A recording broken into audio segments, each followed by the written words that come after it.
ప్రార్థన చేద్దాం. ప్రేమ నమ్మిక కలిగిన మా ప్రియ పరలోకపు తండ్రి, నీ పరిశుద్ధ నామానికి వందనాలు. కొద్ది నిమిషాలు నీ వాక్కులను ధ్యానించనుండగా నా నోటి మాటలు, మా అందరి హృదయ ధ్యానము నీ దృష్టికి అంగీకారయోగ్యంగా మలచండి. మా ప్రభువా, మేము ఏ విషయాల్లో నాయన నేర్చుకోవాలో ఆ విషయాల్లో నేర్చుకోవడానికి, ఏ విషయాల్లో బలపరచబడాలో ఆ విషయాల్లో బలపరచబడడానికి, ఏ విషయాల్లో సరి చేసుకోవాలో ఆ విషయాల్లో సరి చేసుకోవడానికి మమ్మల్ని నడిపించండి. నీ యొక్క కుమార్తెలుగా, నీ కుమారులుగా, నీ బిడ్డలుగా నీ కుటుంబంలో జీవించడం అంటే ఏంటో నాయన మాకు నేర్పించమని వేడుకుంటున్నాం. ఇదిగో నీ సేవకుడును నీ సిలువ చాటును మరుగుపరచండి. తాళక బోర ఊదినట్లు సత్యమును స్పష్టముగా ధైర్యముగా ప్రకటించేటువంటి కృపను అనుగ్రహించండి. క్రీస్తు యేసు పేరట ప్రార్థిస్తున్నాము తండ్రి, ఆమేన్. ప్రభు రక్షకుడైన యేసు క్రీస్తు నామములో చేరువచ్చిన ప్రతి ఒక్కరికి మరి ఒకసారి వందనాలు తెలియజేస్తున్నా. బైబిల్ గ్రంథము అనేది మనకు అనుగ్రహించబడింది బోధించబడడానికి, బోధన వినడానికి. దేవుడు సంఘానికి బోధకులను అనుగ్రహించాడు, ఉపదేశకులను అనుగ్రహించాడు. కాబట్టి ఈ విషయాలన్నీ మనం ఎరుగుదాం కనుక ఈ బోధకులను మనము ఏ విధంగా ట్రీట్ చేయాలి, బోధకుల విషయంలో ఏం చేయాలి, వాళ్ళు చాలా వరకు అతిథి సత్కార్యాలు చేసినారు. ఈ పత్రికలన్నింటిలో మనం చూస్తాం. ఈ యొక్క సాయంకాల సమయంలో నేను కొన్ని విషయాలు మీతో పంచుకోవాలని ఆశపడుతున్నాను. ప్రియులారా, ఈ యొక్క ప్రపంచం అంతటిలో చాలా బోధలు ఉంటాయి. మ్యాథ్స్ని టీచ్ చేసేవారు ఉంటారు, లెక్కల పంతులు గారు ఉంటారు. అదేవిధంగా అన్నిటికంటే టఫెస్ట్ సబ్జెక్ట్ ఒక విధంగా ఏంటంటే ఫిజిక్స్, భౌతిక శాస్త్రాన్ని బోధించేటువంటి వారు ఉంటారు. ఆ తర్వాత రకరకాల సబ్జెక్టులు, కొన్నిసార్లు భాషలు బోధించేటువంటి వారు, తెలుగు అని, హిందీ అని, ఇంగ్లీష్ అని, జర్మన్ అని, ఇట్లాంటి భాషల్ని చాలా చక్కగా బోధించేటువంటి వారు, చాలా నైపుణ్యంతో బోధించేటువంటి వారు ఉంటారు. ఇవన్నీ మనకి చాలా మంచివి. ఒకవేళ లెక్కలు సరిగ్గా నేర్చుకోవట్లేదు అనుకోండి, పిల్లడు లెక్కల టీచర్ గారిని వేయలేదు అనుకోండి ఆ స్కూల్లో, వాళ్ళు పెద్ద అయిన తర్వాత ఏదోలాగా 10th ఎన్ఎస్ ఇట్లాంటివి చదివేసి ఏదో పాస్ అయిపోతారు. మొత్తానికి ఆ తర్వాత బయాలజీ తీసుకోవచ్చు. వేరే ఆప్షన్స్ అనేవి ఉంటాయి. అసలు నాకు చదివే అవ్వలేదు అనుకోండి, ఏదో వేరే పని చేసుకోవడానికి అవకాశం ఉంటుంది. ఈ లోకంలో ఉన్న టీచింగ్ అనేది మనిషిని విద్యావంతులను చేస్తుంది. ఈ లోకపు విద్య అనేది వారి యొక్క ఆ లాజిక్ని వెలిగిస్తుంది. వారికి మంచి బ్రైట్ ఫ్యూచర్ని ఇవ్వడం మాత్రమే కాకుండా అన్ని విషయాల్లో సంస్కారవంతులుగా చేయడానికి ఉపయోగపడుతుంది. కానీ ఈ బైబిల్ బోధ అనేది, దేవుని గూర్చినటువంటి వాక్యోపదేశం అనేది వీటన్నిటికీ మించింది. ఇది ఎందుకంటే లైఫ్ అండ్ డెత్ ఇష్యూ. ఒకవేళ టీచర్ గారు చెప్పింది ఈ రోజు వినకపోతే రేపు వినొచ్చు, దానికి తగినట్లుగా హోంవర్క్ చేయొచ్చు. కానీ దీనికి అట్లా కాదు. దేవుడు నీతో మాట్లాడినప్పుడు ఆ బోధకు నువ్వు స్పందించాలి వెంటనే. ఇది చాలా చాలా తీవ్రమైనది. ఈ బోధకు మనము తొలగకపోతే మన యొక్క నిత్యత్వం అనేది, నేను ప్రభువుతో ఉంటానా లేకపోతే ప్రభువు లేకుండా నేను నాశనం అవుతానా అనేది, ఇవన్నీ కూడా దేని మీద ఆధారపడి ఉంటాయంటే దేవుని యొక్క బోధకు నేను స్పందించేటువంటి తీరు, నా నిత్యత్వము ఎక్కడై ఉన్నది, నా డెస్టినీ ఏంటి అనేది దేని మీద ఆధారపడి ఉంటుంది, ఈ వాక్యపు బోధన బట్టి. కనుక ఇది చాలా సీరియస్ బోధ. ఇది చాలా సీరియస్ బోధ కనుక వింటున్న వారికి చాలా ప్రమాదకరం. ఎందుకంటే నువ్వు స్పందించలేదు అనుకో, మనం ఇప్పటివరకు పాటలు పాడినాము, మరి దేవుడు మనల్ని నిత్యాగ్నిలోనికి త్రోసివేస్తాడు, లేకపోతే దేవునికి దూరంగా వెళ్ళిపోతాం. అది మనం తట్టుకోగలిగింది కాదు. మరొక వైపు ఏంటంటే బోధించేవాడికి అంతకంటే డేంజర్. బైబిల్ ఏం చెప్తా ఉందంటే, బోధకులైనటువంటి మనము మరీ ఎక్కువగా శిక్షించబడతాం, మరీ ఎక్కువగా తీర్పు పొందుతాం, మరీ ఎక్కువ సీరియస్గా దేవుడు లెక్కలోనికి తీసుకుని వస్తాడు. ఎందుకంటే ఇది దేవుని మాట. దేవుని మాటని మరి బయట మాటలతో కలిపి చెరిపినా, లేకపోతే దీన్ని ఏం చేసినప్పటికీ చాలా ప్రమాదకరమైంది. బోధించేవాడు దేవుని సముఖంలో దేవుని ఎదుట బోధిస్తాడు అని బైబిల్ చాలా స్పష్టంగా తెలియజేస్తూ ఉన్నది. 1 తెస్సలోనిక పత్రికలో 2:4 ఏంటంటే, దేవుణ్ణి సంతోష పెట్టడానికి బోధిస్తాడు బోధకుడు. సో అదనమాట. కనుక ఇది చాలా సీరియస్ థింగ్. ఎందుకు? బోధించేవాడు డైరెక్ట్గా దేవునికి జవాబు చెప్పాలి, వినేవాళ్ళు కూడా దేవునికి జవాబు చెప్పాలి. కనుక ఈ బోధ చాలా తీవ్రమైనది. ఈ బైబిల్ టీచర్స్ అనేవారు, దేవుడు ఉపదేశకులను ఇస్తాడు. చాలాసార్లు పాదిరి గారు కూడా వాక్యం చెప్పవచ్చు, కానీ ఉపదేశకులు అని దేవుడు ప్రత్యేకంగా వరాన్ని ఇస్తాడు, బోధించేటువంటి వారు. బైబిల్ టీచర్స్ చాలా చాలా ఉన్నతమైనటువంటి, చాలా ప్రివిలేజ్ మాత్రమే కాదు కానీ వినేవారికి చెప్పేవారికి కూడా తీర్పులో నిలవబెట్టేటువంటిది. కనుక ఇట్టి వాక్యాన్ని బోధించే వారిని మనం సన్మానించడానికి, లేకపోతే ఇది తీవ్రమైనది కనుక నీ జీవితాన్ని నా జీవితాన్ని ప్రభావితం చేసేది కనుక ఈ బోధించే వారిని గురించి 2 విషయాలు మీతో పంచుకోవాలని ఆశపడుతున్నాను. చదవబడిన ధ్యాన భాగం గలతీ పత్రిక 6వ అధ్యాయము 6వ వచనం చదువుతున్నాను. వాక్యోపదేశము పొందువాడు ఉపదేశించువానికి మంచి పదార్థములన్నిటిలో భాగం ఇయ్యవలెను. మోసపోకుడి, దేవుడు వెక్కిరింపబడడు. మనుష్యుడు ఏమి విత్తునో ఆ పంటనే కోయును. 9వ వచనం వచ్చేసరికి అన్నాడు, మనము మేలు చేయుట యందు విసుకక యుందుము, మనము అలయక మేలు చేసితిమేని తగిన కాలమందు పంట కోతుము. ఆ క్రింద వచనంలో విశ్వాస గృహమునకు చేరిన వారి అలా మేలు చేద్దాం. 6వ అధ్యాయం 2వ వచనంలో ఒకని భారములను ఒకడు భరించి ఎలాగూ క్రీస్తు నియమమును పూర్తిగా నెరవేర్చుడి అనేటువంటి మాట మనం చూస్తాం. ఇక్కడ ఏంటంటే వాక్యోపదేశాన్ని పొందిన వాళ్ళు వాక్యోపదేశకునికి వారి యొక్క శ్రేష్టమైన అన్నిట్లోనూ ఉపదేశించువానికి మంచి పదార్థములలో భాగం ఇవ్వలేను. ఇది చాలా చక్కగా ఉంటుంది చెప్పేవారికి, కానీ చేసేవారికి చాలా అదేదో పాదిరి గారికి లేకపోతే వాక్యోపదేశం చేసిన వాడికి ఏదో ఇస్తే సరిపోదు, అది కాదు ఇక్కడ చెప్పేటువంటి మాట. నిజానికి వాక్య పరిచర్య ద్వారా చాలా ధనవంతులు అయ్యేటువంటి వారు ఉండొచ్చు, వాక్య పరిచర్య ద్వారా ధనవంతులు కాకూడదు కానీ అయ్యేటువంటి వారు ఉండొచ్చు. దీనిని వ్యాపారంగా తీసేటువంటి వారు ఉండొచ్చు. అంత్యకాలంలో ఉండేటువంటి ఒక భయంకరమైన పరిస్థితి ఏంటంటే దురద చెవులు కలిగిన వారికి చాలా హాయిగా ఉండేటట్లుగా బోధించడానికి వాక్యమును కలిపి చెప్పేడు వారు వస్తారు. అంటే అడల్టరేట్ చేస్తారు, వాక్యాన్ని పాడు చేస్తారు. సో అట్లాంటి వారు ఏంటంటే వాక్యం వలన ధనాన్ని సంపాదిస్తారు. పేతురు పత్రికలు ఇవన్నీ కూడా రాయబడ్డాయి. కనుక మరి ఇక్కడ పౌలు గారు చెప్పేది అంటే వాక్యోపదేశం పొందువాడు ఉపదేశించడానికి మంచి పదార్థములన్నింటిలో భాగం ఇవ్వాలని అంటే ఆ క్రింద ఇంకా మనకి క్లారిటీ వస్తుంది చూడండి. వాక్యోపదేశము పొందువాడు సమస్త సద్విషయములలో బోధించువానితో పాలివాడై ఉండవలెను. అది పాలి భాగస్థులుగా ఉండుట. సో బోధించేవాడు తన శ్రేష్టమైనటువంటి వాక్కులను దేవుని దగ్గర నుంచి పొంది మనకి ఇస్తూ ఉన్నాడు కనుక మనం శ్రేష్టమైనటువంటివి వారితో పంచుకోవలసిన వారమై ఉన్నాము. అది మంచిది, కానీ అంతకంటే ముఖ్యంగా ఏంటంటే పాలి భాగస్థులై ఉండాలి. వారి యొక్క పరిచర్యలో పాలి భాగస్థులై ఉండాలంటే ఆ ఉపదేశమును వారు బోధించినప్పుడు నేను కూడా వారితో కలిసి బోధించేటువంటి ఆ బర్డెన్ నా హృదయంలో ఉండాలి. ఇది చాలా శ్రేష్టమైనది. ఏదో బోధించేవారు ఒకరు బోధించినప్పుడు మిగిలిన వాళ్ళందరూ ఖాళీ కూర్చుంటున్నారని కాదు. ఆ బోధించు వానితో భాగం ఇవ్వాలంటే వానితో పాలివారై ఉండాలి. ఆ వ్యక్తి కొరకు ఏదో చేసినప్పుడు ఆ వ్యక్తి యొక్క మిషన్, ఆ వ్యక్తి ఏ భారంతో చేస్తున్నాడో దానికి తగినట్లుగా మనం కూడా ఆ బర్డెన్తో కలిగి ఉన్నప్పుడు మనము కూడా ఆ యొక్క వాక్యోపదేశపు ఫలాన్ని పొందుతాము అనేటువంటి మాటను గమనించాలి. ఇంకా మనం గమనించినట్లయితే తిమోతికి రాయబడిన మొదటి పత్రిక 5వ అధ్యాయము 17-18 వచనాలు చదువుతున్నాను చూడండి. బాగుగా పాలన చేయు పెద్దలను విశేషముగా వాక్యమందును ఉపదేశమందును ప్రయాసపడు వారిని రెట్టింపు సన్మానమునకు పాత్రులుగా ఎంచవలను. దేనికి సన్మానము? దండేసి లేకపోతే చేతిలో పుష్పగుచ్చమే ఆ సన్మానం కాదు. ఏదంట వారి యొక్క ప్రయాసను గౌరవించుట. వాళ్ళు ఏం చేస్తున్నారు? విశేషముగా వాక్యమందును ఉపదేశమందును ప్రయాసపడుతూ ఉన్నారు. ఆ ప్రయాసను గుర్తిరిగినప్పుడు మనము వారితో పాలిభాగస్వలం అవుతాం. వారిని సన్మానమునకు పాత్రులుగా ఎంచుతాం కనుక అక్కడ నూర్చెడి ఎద్దుకు మూతికి చిక్కము వేయవద్దు అని లేఖనం చెప్పుచున్నది. పనివాడు తన జీతమును పాత్ర, ఈ మాటలన్నీ రాసుకుంటూ వచ్చాడు.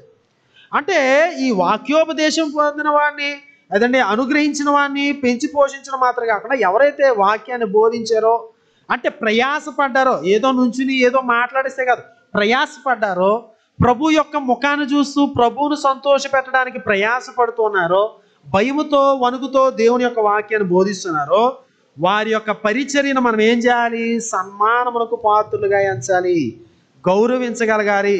అందులో ఎంత ప్రయాసం ఉందో చూడగలగాలి. ఆ పరిచర్యలో పాలి భాగస్థులు కావాలి. అది ఆర్థికంగా మాత్రమే కాదు, మనసులో ఆ యొక్క పరిచర్యను రెస్పెక్ట్ చేయడం ద్వారా యేసుక్రీస్తు ప్రభు ఈ లోకంలో పరిచర్య చేసినప్పుడు లోకాసు వార్త 8వ అధ్యాయం 1 నుంచి 3 వచనాల్లో చాలా శ్రేష్టమైన మాటలు అక్కడ మనం చదువుతాం. వెంటనే ఆయన దేవుని రాజ్య వార్తను తెలుపుచు ప్రకటించుచు ప్రతి పట్టణంలోనూ ప్రతి గ్రామంలోనూ సంచారము చేయుచుండగా యేసుక్రీస్తు వారి యొక్క వాక్య పరిచర్య గురించి ఇక్కడ మాట్లాడాడు.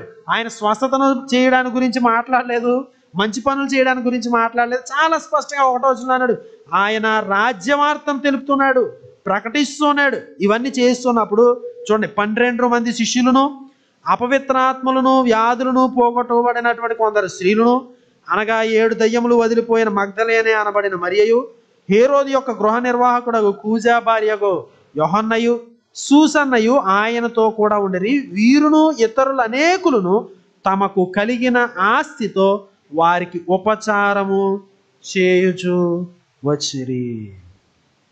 దీని అర్థం ఏదో సింపుల్గా ఏదండి ఆర్థికంగా యేసుక్రీస్తు వారి పరిచయం సపోర్ట్ చేశారని కాదు దాని అర్థం. సపోర్ట్ చేయడం అందులో ఉంది, కానీ అంతకు మించి ఏంటంటే ఆ పరిచర్యలో వారు పాలిభాగస్సులు అవుతున్నారు.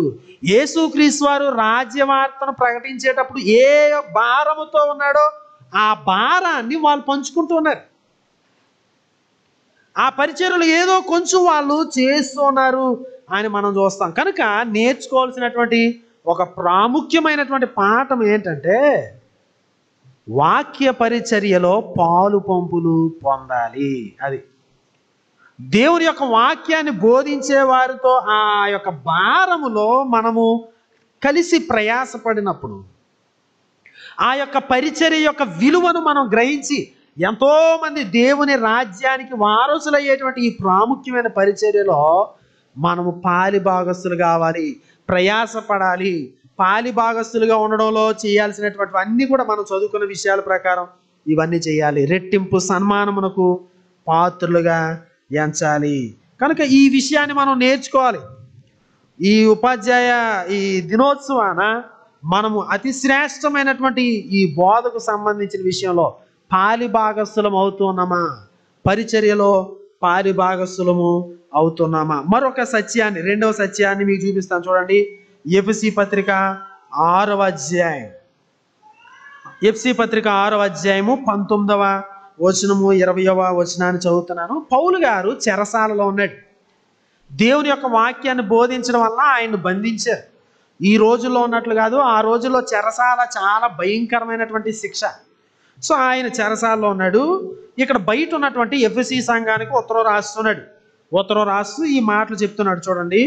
మరియు నేను దేని నిమిత్తము రాయబారినై సంఖ్యలలో ఉన్నానో ఆ సువార్త మర్మమును ధైర్యముగా తెలియజేయుటకు నేను నోరు తెరిచినప్పుడు దానిని గూర్చి నేను మాట్లాడవలసినట్టుగా ధైర్యముతో మాట్లాడుటకై వాక్శక్తి నాకు అనుగ్రహించబడినట్లు నా నిమిత్తమును పూర్ణమైన పట్టుదలతో విజ్ఞాపన చేయుచు మెలకుగా ఉండడి.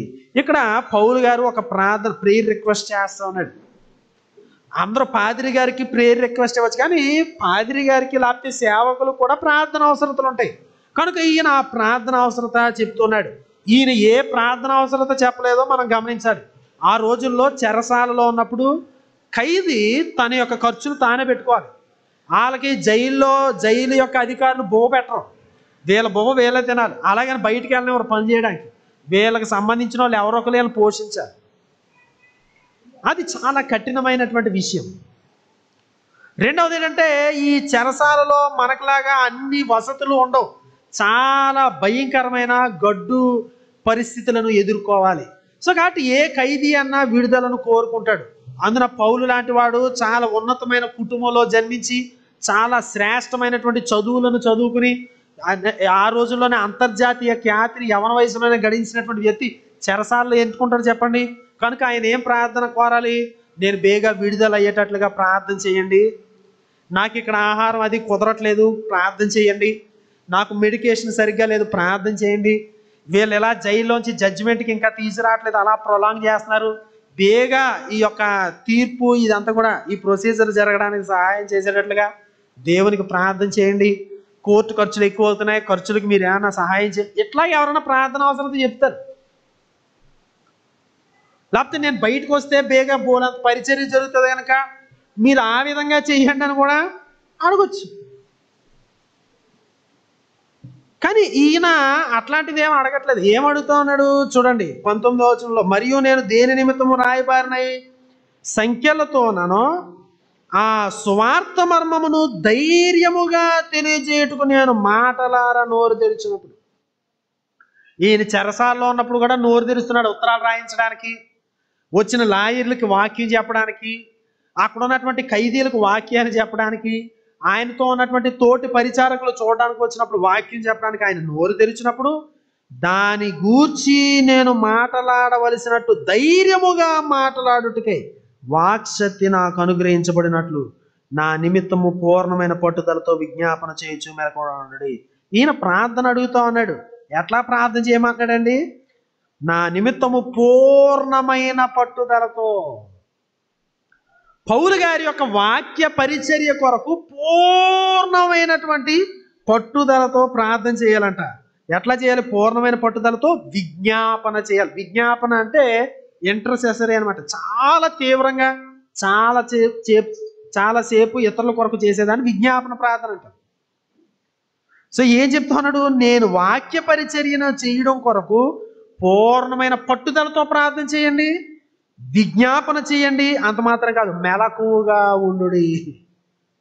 ఈయన కోసం ఏమని ప్రార్థన చేయమన్నాడు? ఎందుకని చూడండి అక్కడ ఏమన్నాడు? నేను నోరు తెరిచినప్పుడు చూడండి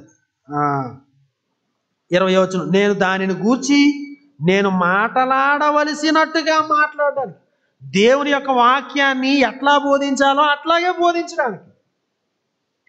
వాక్యోపదేశకులకు ఉన్నటువంటి అత్యంత ప్రమాదకరమైన విషయం అది. ఆరోగ్యకరమైన బోధను చెప్పడానికి బదులుగా లోపల వేరేది పెట్టుకుని బయటికి వంచనగా బోధించేటువంటి ప్రమాదం, వాక్యాన్ని కలిపి చెరిపేటువంటి ప్రమాదం, ఇతరులను సంతోష పెట్టడానికి ప్రయత్నం చేసేటువంటి శోధన ప్రతి బోధకుడికి ఉంటుంది. లేకపోతే వాక్యాన్ని అడ్డం పెట్టుకుని వేరేవేదో సంపాదించడానికి ప్రయత్నం చేసేటువంటి విధానాలు చాలా ఉంటాయి. సో కాబట్టి ఈయన అంటా ఉన్నాడు, నేను వాక్యాన్ని ఎట్లా బోధించాలో అట్లా బోధించడం కొరకు ప్రార్థన చేయండి. పూర్ణమైన పట్టుదలతో మెలకువగా ఉండి విజ్ఞాపన చేయండి. ఎందుకంటే ఇది చాలా సీరియస్ బిజినెస్.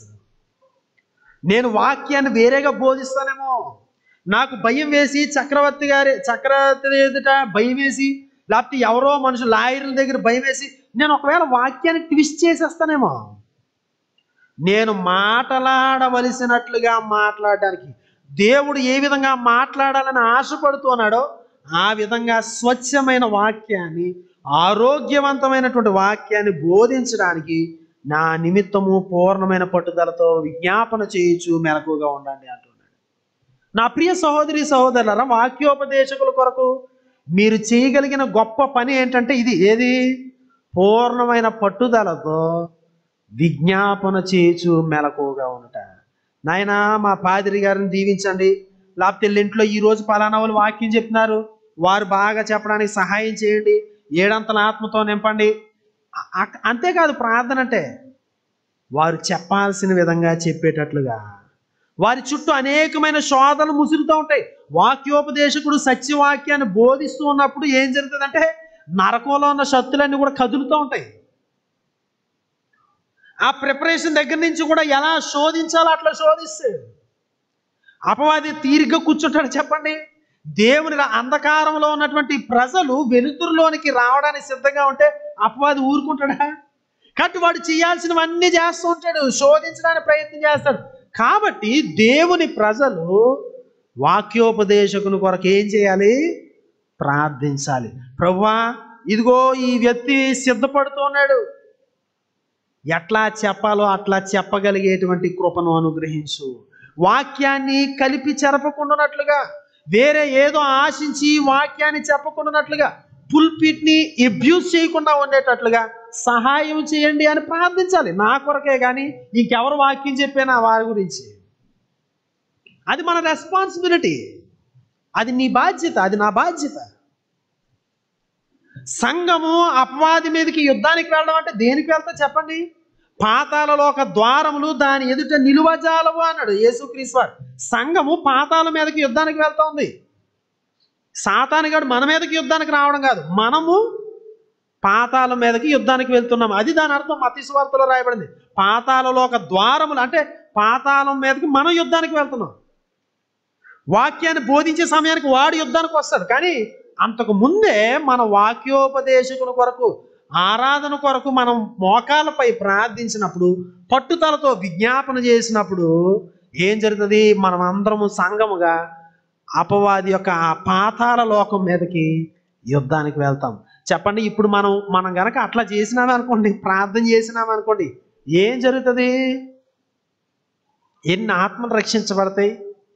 ఎన్ని జిడ్డుగా ఉన్నటువంటి ఆత్మలు సరిచేయబడతాయి? ఎంతమంది క్రైస్తవులు దేవుని ఎదుట మోకరించి ఆరాధన చేస్తారు?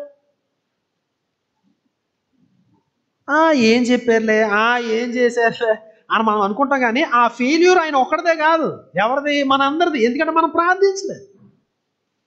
మాటలాడవలసినట్టుగా మాట్లాడడం కొరకు నా కొరకు ప్రార్థన చేయండి అని పౌలు లాంటి దిగ్గజం ఆ రోజుల్లో, మొదటి శతాబ్దంలో క్రైస్తవ్యంలో చాలా ఉన్నతమైనటువంటి దిగ్గజం, ఆయన ప్రార్థన అవసరత కోరుచున్నాడు. పౌలు గారి కొరకే అనేక మంది ప్రార్థించాల్సి వస్తే నాలాంటి బోటువాడి కోసం ఎంతమంది ప్రార్థించాలి? నాకెవ్వరు ప్రార్థన అక్కర్లేదు, అందరి మీద నేను చేతులు వేసి ప్రార్థన చేస్తానని నేను ఉప్పొంగడానికి లేదు. ఎందుకు? అనేక మంది ప్రార్థనలపై నా పరిచర్య ఆధారపడి ఉంది. ఈరోజు ఇక్కడ ప్రార్థన చేస్తున్నంటే ఎంతమంది కన్నీటి ప్రార్థన చేసి ఉంటారో, ఎంతమంది ఈ సమయంలో కూడా విజ్ఞాపన చేస్తున్నారో తెలియదు. అతిశయించడానికి ఏమీ లేదు. మాటలాడవలసినట్టుగా మాట్లాడడానికి ఇంకా అక్కడ చూడండి, మాట్లాడుతూ అన్నాడు 20వ వచనంలో, దానిని గూర్చి నేను మాటలాడవలసినట్టుగా ధైర్యముతో మాటలాడుటకై. ధైర్యం కావాలి సేవకునికి, లేకపోతే వాక్యోపదేశము చెప్పేవానికి ధైర్యం కావాలి. ఆ ధైర్యము కొరకు దేవుని ప్రజలు, ఏదండి, కోవర్కర్స్ అందరూ కూడా, పాలి భాగస్థులయ్యే ప్రతి ఒక్కరు కూడా ప్రార్థన చెయ్యాలి, ప్రార్థనలో నలగాలి, ధైర్యముగా బోధించేటట్లు. ఏంటి, పౌలు గారు చాలా ధైర్యవంతుడు. ఆయన బోధించడానికి ఆయనకి ధైర్యం ఎందుకు చెప్పండి? అసలు ఆయన ఏమైనా పిరికోడా? మహాధైర్యముగా బోధించినటువంటి వ్యక్తి ఆయన. కావలసి వస్తే ఎప్పటికప్పుడు చెరసాలలోకి వెళ్ళిపోతూ ఉండేవాడు. అనేక మార్లు ఆయనకి ఎన్నో శ్రమలు కలిగినాయి, ధైర్యంగా బోధించబడి. మరి అయినేంటి, ఇంకా నేను సువార్తను ప్రకటించడానికి, వాక్యాన్ని చెప్పడం కొరకు నాకు ధైర్యం సరిపోవట్లేదు, నాకు ధైర్యం కొరకు ప్రార్థించండి అని అడుగుతున్నాడు ఈయన. సేవకులకు ఉండేటువంటి మరి యొక్క ప్రమాదం ఏంటంటే వాళ్ళు చాలా భయస్థులుగా ఉంటారు. ఎందుకంటే ఈ చెప్పేటువంటి వాక్యము ఇది పాతాళ లోకానికి ఈ యొక్క వాక్య పరిచర్యకు ఉన్నటువంటి ఆ సంబంధం అన్నమాట, ఆ పోరాటం. చాలా భయముతో వణుకుతో చేసేటువంటి విషయం కనుక దేవుడు ధైర్యముగా మాట్లాడేటువంటి శక్తిని ఇచ్చేటట్లుగా ఆ 19వ వచనంలో కూడా దానికోసం మాట్లాడు, స్వార్థ మర్మమును ధైర్యముగా తెలియజేయునట్లు. చాలా గట్స్ ఉండాలండి సత్యాన్ని ప్రకటించడానికి. యేసుక్రీస్తు వారి యొక్క రక్షణ స్వార్థను ప్రకటించడానికి చాలా ధైర్యం కావాలి. ఆ ధైర్యము సేవకునికి, వాక్య పరిచర్యను చేసేవానికి అనుగ్రహించబడినట్లు మనము ప్రార్థించాలి. మొదటి తెస్సలోనిక పత్రిక 2వ అధ్యాయము 2వ వచనంలో మనం చూసినట్లయితే, మీరు ఎరిగినట్టే మేము ఫిలిప్పీలో ముందు శ్రమపడి అవమానం పొంది ఎంతో పోరాటముతో దేవుని సువార్తను మీకు బోధించుటకే మన దేవుని యందు ధైర్యము తెచ్చుకుంటామని మీకు తెలియను. వాళ్ళ దగ్గర వాక్యం ప్రకటించడానికి ధైర్యం తెచ్చుకున్నాడంట పౌలు గారు. ఎందుకు? అది చాలా అవమానాలతో కూడినటువంటి మార్గం. ఇట్లాంటి వాక్యం చెప్తే ఎవరో మెచ్చుకోరు, ఇట్లాంటి వాక్యం చెప్తే మరి చాలా శ్రమలు వస్తాయి, తప్పుగా అర్థం చేసుకుంటారు. ఇట్లాంటివన్నీ ఆలోచించి ధైర్యము కోల్పోయి ఏదో మామూలుగా చెప్పేసి ప్రజల్ని సంతోష పెట్టడానికి 2 కథలు 3 పాటలు పాడి ఏదో చేయడానికి ప్రయత్నం చేసేటువంటి అవకాశం ఉంటుంది. కానీ పౌలు గారు అంటున్నాడు, మేము ధైర్యము తెచ్చుకుంటామని మీకు తెలుసు. కొలస్సీ పత్రిక పక్క పేజీలో 4వ అధ్యాయము 3-4 వచనాలు చదువుతున్నా. 2వ వచనం నుంచి, ప్రార్థన యందు నిలకడగా ఉండి కృతజ్ఞత గలవారే దాని యందు మెలకువగా ఉండి, మరియు నేను బంధకములలో ఉంచబట్టుకు కారణమైన క్రీస్తు మర్మమును గూర్చి నేను బోధింపవలసినట్టుగా విధముగానే ఆ మర్మమును వెల్లడిపరచునట్లు వాక్యము చెప్పుటకును అనుకూలమైన సమయమును దేవుడు దయచేయవలని మా కొరకు ప్రార్థించుడి. ఆ ముందు పత్రికలో ఫిలిప్పీ పత్రిక 1:19-20 మరియు నేను ఏ విషయంలోనూ సిగ్గుపడక ఎప్పటి వలనే ఇప్పుడు నువ్వు పూర్ణ ధైర్యముతో బోధించుట వలన నా బ్రతుకు మూలముగానైనా సరే చావు మూలముగానైనా సరే క్రీస్తు నా శరీరమందు గణపరచబడునని నేను మిగుల ఆపేక్షించుచు నిరీక్షించుచున్న ప్రకారము మీ ప్రార్థనల వలన యేసుక్రీస్తు యొక్క ఆత్మ నాకు సమృద్ధిగా కలుగుట వలనను ఆ ప్రకటన నాకు రక్షణార్థముగా పరిగమించునని నేను ఎరుగుదును. చూడండి, ఈ వచనాలన్నిట్లో పౌలు గారు చెప్తున్నాడు, నాకు ధైర్యము కలిగినట్లు ప్రార్థన చేయండి. ఇంకా 20వ వచనం మనం చదువుకున్న జానపదాల క్రింద అంటాడు, ఏదంటే ధైర్యంగా మాట్లాడు, వాక్శక్తి నాకు అనుగ్రహించబడినట్లు, అనుకూలమైన సమయము నాకు అనుగ్రహించబడినట్లు, వీటన్నిటి కొరకు ప్రార్థన చేయండి. బోధకులను మనం ఏ విధంగా సన్మానం చేయగలం? బోధ బోధించేటువంటి వారి పరిచర్యలో ఏ విధంగా పాలిభాగస్తులుగా ఉండగలరు? మీ దగ్గర నుంచి కానుకలు ఆశించడానికి కాదు నేను చెప్పేది, మీ ప్రార్థనలు ఆశించి చెప్తా ఉన్నాను. ఈరోజు దేవుని యొక్క వాక్యాన్ని బోధించే వారికి ప్రజల యొక్క ప్రార్థనలు అవసరం. బోధకుని యొక్క ప్రార్థన మీకు ఎంత అవసరమో అంతకంటే ఎక్కువ అవసరం. ఎందుకు? బోధకుని యొక్క పరిచర్య బోధకుడు ఒకరే చేయట్లేదు, మన అందరం చేస్తూ ఉన్నాం. పాతాళం మీదకి యుద్ధానికి వెళ్తూ ఉన్నాం. దేవుడు ధైర్యాన్ని ఇవ్వాలి, మాట్లాడవలసినట్లుగా మాట్లాడేటువంటి శోధనలను జయించేటువంటి కృపనివ్వాలి, వాక్శక్తిని అనుగ్రహించినట్లుగా మనం ప్రార్థించాలి. సమయోచితమైనటువంటి ఆ సహాయము, ఆ యొక్క సమయము దొరికినట్లుగా ఆ వాక్యాన్ని ఏం చెప్పాలో ఆ టైంకి దొరికేటువంటి ఆ ఫ్రేజెస్ కొరకు మనం ప్రార్థించాలి. నా ప్రియ సహోదరి సహోదరుడా, ఈ దినాన దేవుడు మనతో మాట్లాడుతున్నాడు. మనము వాక్యోపదేశకునితో పాలివారమై ఉన్నామా? వాక్యోపదేశకులను అత్యంత ప్రాముఖ్యమైన ఈ పరిచర్యలో మీ యొక్క స్థానం ఏంటి? మీరేం చేస్తున్నారు? దయచేసి ప్రార్థనలు చేద్దాం. మన బోధకుల కొరకు స్వచ్ఛమైన వాక్యము ప్రకటించబడేటట్లుగా ప్రార్థన చేద్దాం. అసత్య బోధలు బీభత్సంగా పెట్టిరేగుతూ ఉంటుండగా ఈ బైబిల్ గ్రంథాన్ని అద్దం పెట్టుకుని చాలా భయంకరమైన వ్యాపారాలు జరుగుతూ ఉంటుండగా దేవుని యొక్క వాక్యము ప్రబలమై విస్తరించగలిగినట్లుగా ధైర్యముతో దేవుని సేవకులు వాక్యం కొరకు ప్రాణాలు అర్పించగలిగినట్లుగా మన విజ్ఞాపన చేద్దాం. ఆ విధంగా మనం ఈ పరిచర్యలో పాలిభాగస్తులం అవుదాం. రండి, తలలో ఉంచుదాం, ప్రార్థన చేద్దాం. ప్రేమ కలిగిన మా తండ్రి, ఓ దేవా, నీ యొక్క వాక్యోపదేశమును బట్టి మీకు స్తోత్రాలు. నీ గ్రంథాన్ని బోధించేటువంటి వారు నాయన, ఇదిగో వాక్య పరిచర్య కొరకు మీరు పిలిచినటువంటి ఉపదేశకుల కొరకు వారిని బట్టి మీకు స్తోత్రాలు. మేము రక్షించబడ్డానికి, రక్షణార్థమైనటువంటి జ్ఞానంలో ఎదగడానికి ప్రయాసపడేటువంటి ప్రతి బోధకుని బట్టి మీకు స్తోత్రాలు. ఆ బోధకుల యొక్క పరిచర్యలో మేము అన్ని మంచి విషయాలను పాలివారమై ఉండడానికి, షేర్ చేసుకోవడానికి సహాయం చేయండి. అన్నిటికంటే ముఖ్యంగా వారి కొరకు ప్రార్థించడానికి నాయన, వారు ధనాశ, ఇట్లాంటి మోహము, వీటన్నిటిని జయించడానికి ఈ వాక్య పరిచర్యలో అపవాది వారి మీదనే నాయన మరి ఎన్నో అపవాది దురాత్మ శక్తులన్నీ పోరాడుతూ ఉన్నప్పుడు వారు జయించగలిగినట్లుగా మేము ప్రార్థించడానికి ఆ ప్రేరేపణ మాకు అనుగ్రహించండి.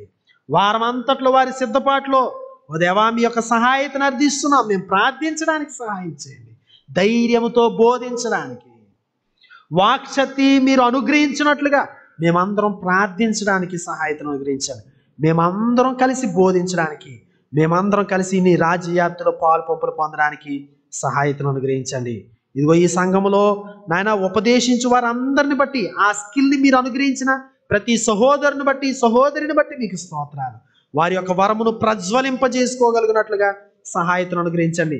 మీరు ఇచ్చిన తలాంతులను అనేక చోట్ల వాక్యోపదేశాన్ని అందించడానికి బిడ్డలను మీరు లేవనెత్తుమని ప్రార్థన చేస్తున్నాం. వారికి వాక్శక్తిని అనుగ్రహించండి, ధైర్యాన్ని అనుగ్రహించండి, ఉపదేశించువారుగా ఉపదేశించగలిగినట్లుగా సహాయతను అనుగ్రహించమని వేడుకుంటున్నాం. క్రైస్తవ్యాన్ని మీరు ఉజ్జీవింపజేయమని మరొకసారి ప్రార్థిస్తూ యేసు క్రీస్తు పరిశుద్ధ నామములో ప్రార్థిస్తున్నాము తండ్రి, ఆమేన్.